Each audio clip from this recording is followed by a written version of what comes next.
السلام علیکم guys, welcome to my channel. دوستو، حمل کسی بھی عورت کی زندگی کا سب سے زیادہ اہم اور ایک ٹرننگ پوائنٹ ہوتا ہے۔ کئی دفعہ ایسا ہوتا ہے کہ عورتیں ابھی ذہنی طور پر تیار نہیں ہوتی کہ وہ حاملہ ہو جائیں، لیکن انہیں اس بات کا پتہ ہی نہیں چلتا کہ ان کا حمل ٹھہر چکا ہے۔ اور اگر آپ ذہنی طور پر بچہ لینے کے لیے تیار نہیں، تو اس کا مطلب یہ ہوا کہ بچے کو اتنی نگہداشت نہیں دے پائیں گے جتنا وہ ڈیزرو کرتا ہے۔ اوکے، تو لہٰذا حاملہ عورت کو یہ پتہ ہونا چاہیے کہ وہ کون سی نشانیاں ہیں جس سے اس کو شروع میں ہی پتہ چل جائے کہ وہ حاملہ ہے۔ تو گائز، آج کی اس انفارمیٹیو ویڈیو میں آپ کو حمل ٹھہرنے کی علامات اور تشخیص کو تفصیل سے بتاؤں گی۔ تو نمبر 1 پہ ہے دوستو، حمل کی سب سے بڑی علامت تو یہ ہے کہ ماہواری کا نہ آنا۔ اگر اس سے پہلے آپ کے ایام ماہواری باقاعدہ تھی اور آپ نے بغیر کسی حفاظتی اقدام کے ہم بستری کی ہے، تو اگلی ماہواری کے دنوں کے 10 دن کے بعد تک بھی ماہواری نہ آنے کی صورت میں آپ کے ذہن میں یہ خیال آ جانا چاہیے کہ حمل ٹھہر چکا ہے، کیونکہ اگر ماہواری ہمیشہ سے آپ کو باقاعدہ سے آتی ہو تو ایک بار ماہواری کے نہ آنے کا سب سے بڑا سبب حمل ہی ہوتا ہے۔ اوکے، تو البتہ اگر اس سے پہلے بھی ماہواری باقاعدہ نہیں تھی تو پھر دوسری علامات اور نشانات پر غور کرنا پڑے گا۔ تو اب آپ پوچھیں گے کہ حمل ٹھہرنے کی اور کون سی علامات ہو سکتی ہیں۔ نمبر 1 پہ آتا ہے چیسٹ کے سائز کا بڑھ جانا، زیادہ حساس ہو جاتی ہیں، چیسٹ کی سطح پر وینز کی تعداد کا بڑھ جانا، اور نپل کے ارد گرد چھوٹے چھوٹے دانے بن جاتے ہیں جو وقت کے ساتھ زیادہ نمایاں ہو جاتے ہیں، اور نپل کی جلد کا رنگ جو ہے وہ گہرا ہوتا جاتا ہے۔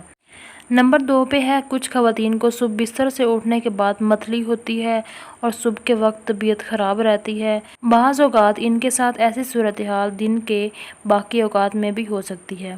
متلی کی یہ کیفیت حاملہ خواتین کے جسم میں ہارمونز کی مقدار بڑھنے کی وجہ سے ہوتی ہے، اور عام طور پر یہ وہ پہلی علامت ہے جو اکثر خواتین محسوس کرتی ہیں، اور عام طور پر یہ حمل کے 14ویں ہفتے تک خود بخود ختم ہو جاتی ہے۔ بعض عورتوں میں پیشاب زیادہ آنے کی شکایت بھی ہو سکتی ہے۔ عام طور پر زیادہ خواتین دن میں 3 سے 6 مرتبہ پیشاب کرتی ہیں اور انہیں رات کو سونے میں اٹھنا نہیں پڑتا، جبکہ حمل کے دوران اکثر خواتین کو دن میں ہر 1 یا 2 گھنٹے کے بعد پیشاب کی حاجت ہوتی ہے، اور ان کو رات کو سوتے ہوئے بھی 1 یا 2 مرتبہ اٹھنا پڑتا ہے۔ کئی مرتبہ حاملہ خواتین کے منہ کا ذائقہ خراب ہو جاتا ہے، اور بہت ساری ایسی چیزیں جو عام طور پر انہیں بہت پسند ہوتی ہیں وہ بے ذائقہ لگنے لگتی ہیں۔ اہم بات یہ ہے کہ جب حاملہ خواتین میں یہ علامات نہیں پائی جاتی، سو آپ کے ایام ماہواری باقاعدہ رہے ہیں اور اس بار آپ کو ماہواری کچھ دن گزرنے کے بعد بھی نہیں آئی، تو بہت زیادہ امکان ہے کہ حمل ٹھہر گیا ہو۔ اس صورتحال میں آپ فوری اپنے ڈاکٹر سے رجوع کریں۔ اب آپ کے ذہن میں یہ سوال آ رہا ہوگا کہ ڈاکٹر جو ہے حمل ٹھہرنے کی تشخیص کیسے کریں گی؟ وہ آپ کا فزیکل چیک اپ کریں گی، چھاتی کے بارے میں، چیسٹ کے بارے میں آپ جو کچھ سیپٹمز بتا چکی ہوں گی اس پہ تصدیق کریں گی، آپ کا انٹرنل چیک اپ کریں گی۔ اس کے بعد آپ کا جو ہے اہم اور آرام دہ طریقہ جو ہے وہ پیشاب کا ٹیسٹ ہے۔ اب حمل کے لیے آخر پیشاب کا ٹیسٹ ہوتا کیا ہے؟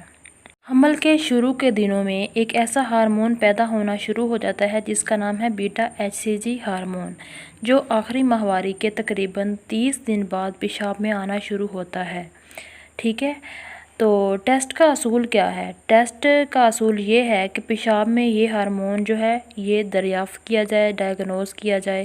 اس کے لیے دن کے کسی وقت کا بھی پیشاب جو ہے وہ لیا جا سکتا ہے، لیکن بہتر یہ ہے کہ صبح کا جو پیشاب ہوتا ہے اس کو ایک صاف بوتل میں لے کر 12 گھنٹے کے اندر اندر جو ہے ٹیسٹ کیا جائے۔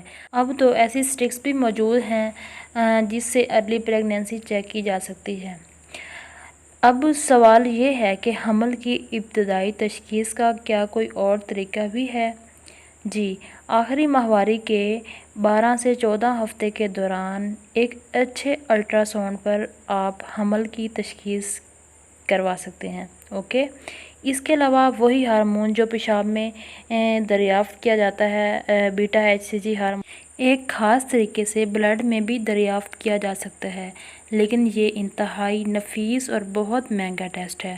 شکریہ آج کی ویڈیو امید کرتی ہوں پسند آئی ہوگی، انفارمیٹیو لگی ہو۔ ویڈیو پسند آئی ہو تو لائک کر دینا۔ اگر چینل پہ نئے ہیں تو پلیز چینل کو سبسکرائب کر دیں۔ ملتے ہیں نیکسٹ ویڈیو میں، تب تک کے لیے اللہ حافظ۔